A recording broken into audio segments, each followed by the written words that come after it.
Hi! Welcome po ulit sa aking vlog. This is Teacher Oliver C. Silvano. Magandang araw po sa ating lahat.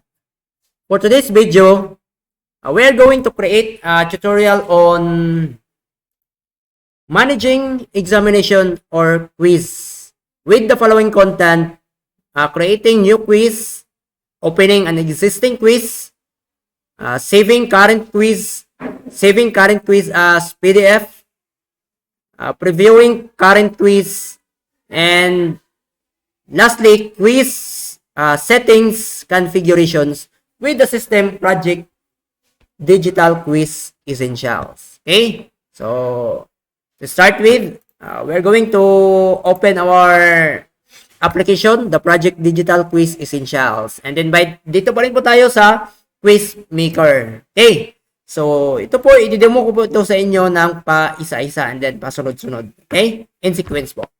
Okay, so start with creating quiz. So to create quiz, so as you can see dito po sa aking question pane, mayroon na po akong nagawang mga parts ng ating quiz. We have part 1 and then part 2. So I am going to create a new quiz.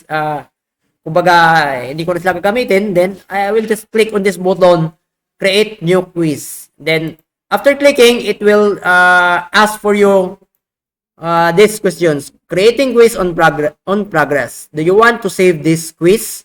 So, since hindi ko na siya kailangan, no lang po ako, and then, yan, bago na po yung question pane natin. Wala na po siyang laman. Okay? So, pwede ka na makapag-start ng bagong quiz na naman, makapag-entry ng mga panibagong questions. Okay? Shall I say that meron ka ng dating nagawa at gusto mong, you have to open this, that quiz this time. We have here open. So, click lang po yung open at saka hanapin po natin yung, we will locate or navigate to the location wherein your quiz was saved. So as for me, I have here on drive D, and then classes, and then let's for example 2022 2023, and then for example grade 12, and then exams, and then makikita po natin dito na meron po siyang mga midterm, quiz 1, 2, 3. Anyway, the format of this file is in JSON format po siya. JSON. So you can see JSON source file. JSON. Okay? In any case na hindi po siya makikita, pipiliin na po natin yung all files para makikita po lahat ng laman. Okay? So, again, balik ko lang po dito sa custom files, and then, let's say for example, quiz 1. Select ko po yan, and then open, and then it will load the content of that quiz 1. So you can see I have 30 questions, only multiple choice part 1. Okay? So ganun po siya open ng existing quiz. Okay? Save naman, saving, let's say for example this one, I created this one, and then I'm already done inserting questions. Then the next thing to do is to save the quiz. So, to do that, pwede natin siyang i-click tong save quiz, and then, magpa-pop up po itong file dialog box, and then, ilolocate lang po natin kung saan natin siya i-save. Let's say, for example, dito po sa documents, and then, dyan lang po siya, and then, papalitan ko siya, sabihin ko na quiz 1,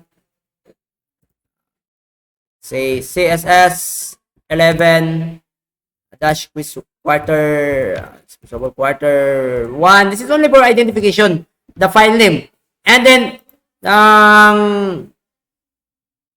kailangan lang po dito ay, dito sa bandang huli, dagdagan po natin siya ng .json or JSON, para i-convert niya yung file into JSON format. Okay? Sisave niya as JSON format. And then, click natin yung save. Okay, and then tingnan natin sa documents kung meron po ba talaga documents, and then hanapin natin yung bagong save na quiz.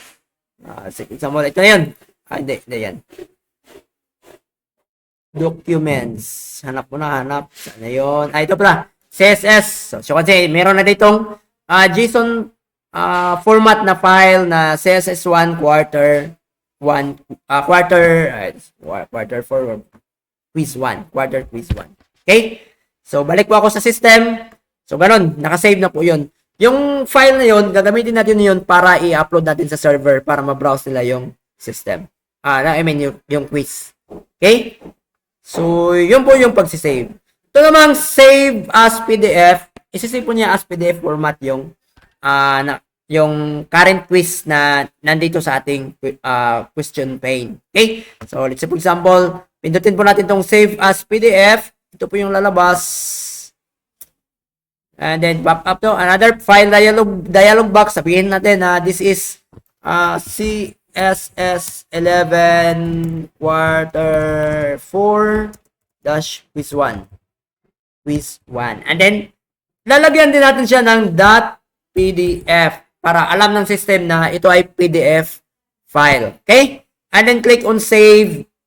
And then tingnan po natin doon sa documents. Sa documents lang 'yon. Isang PDF na CSS. Ito na siya. CSS 11 quarter 4 quiz 1.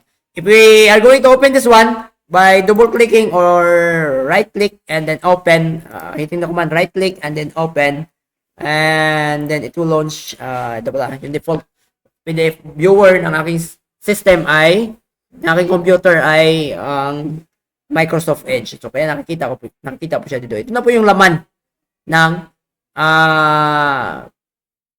quiz na nandito sa Project Digital Quiz Essentials. Okay? So we try to scroll down. Makikita lang po dito hanggang 30 questions po to.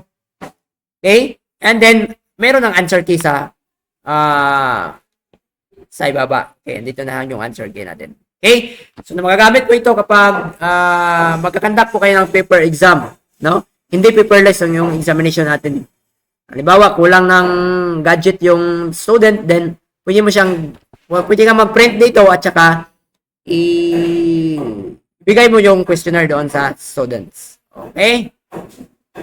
So, that is for save as PDF. Ito namang preview. Pag i-click mo to, i-preview po niya, it will preview the whole examination, no? Kung mayroon siyang part 2 pati part 2, i-preview niya 'yon, okay? So as of now, part 1 lang tayo. Kapag mag-start tayo ng quiz, okay, naka-preview na 'yan. Let's for example, 'yan, and then submit. Incorrect daw. So para mabilis matapos, hindi ko na lang ito babasahin at saka mag-answer na ako rito ng kaya chamba, correct. Okay? We have this one also. Incorrect na. Switch again. So, this one is for so, hanggang matapos yung 30 questions. So, medyo matagal-tagal ng konti yon. Kasi 30 questions naman do. Okay? Anyway, during examinations, nakikita naman ng bata kung ilang question na, kung pang ilang questions na yung sinasagutan niya. Okay? Kung wala siyang sagot, it will pop up, please choose an answer to the question. So, you have to choose an answer. Okay?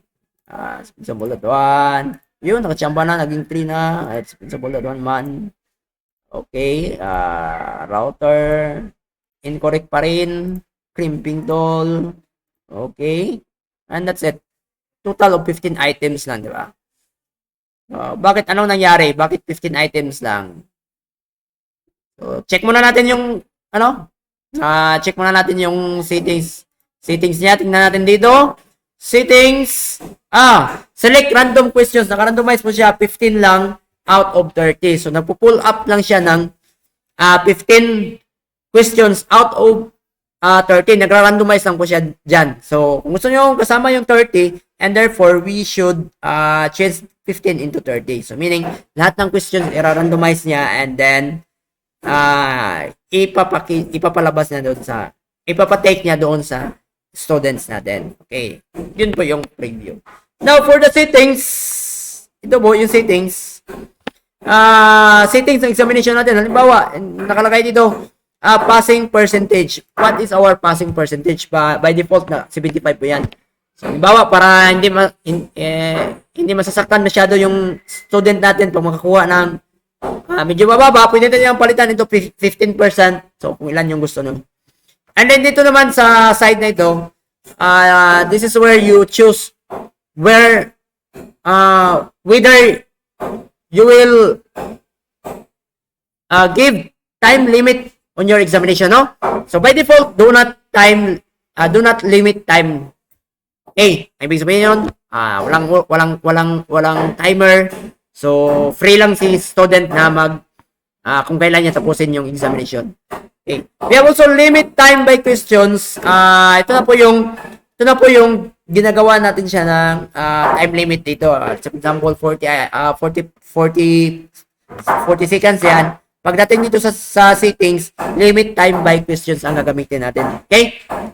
So, halimbawa naman, kung buong exam yung time limit natin, the whole examinations, then we are going to select this limit time by examination. Dito naman, per minute po ito.